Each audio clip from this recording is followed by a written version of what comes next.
খুব বেশি সিনেমা না থাকলেও জাহ্নবী কাপুরের ব্যক্তিগত জীবন সব সময় চর্চায় থাকে। ভক্তরা সবাই জানতে চায় শ্রীদেবী কন্যা কার সঙ্গে প্রেম করছেন, কবে বিয়ে করছেন। তবে এবার হঠাৎ করেই জানা গেল জাহ্নবীর বেডরুমে এসেছিল তার পুরুষ বন্ধু, কিন্তু তাকে পালিয়ে যেতে হয়েছিল জানালার গ্রিল ধরে।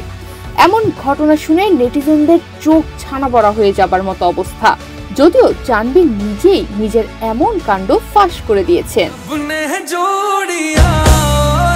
কিছুদিন আগে মিস্টার অ্যান্ড মিসেস মাহি ছবির প্রচারে এসে কথায় কথায় জাহ্নবী জানান, অনেকদিন আগের কথা, বাড়িতে কেউ তখন ছিল না, আমার এক পুরুষ বন্ধু বাড়িতে এসেছিল। আমি তাকে বেডরুমে বসিয়ে গল্প করছিলাম, হঠাৎই বাবা চলে আসেন।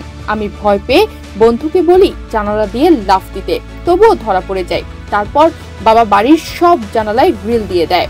সেই ঘটনার কথা আজও ভাবলে হাসি পায়, লজ্জাও লাগে।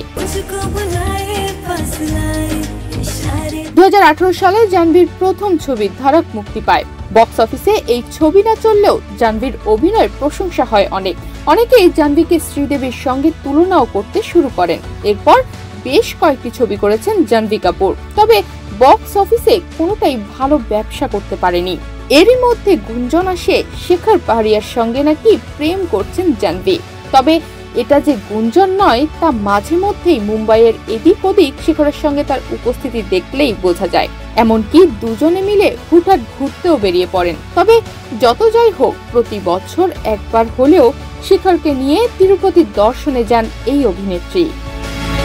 তনিমা রহমান, বাংলাদেশ প্রতিদিন।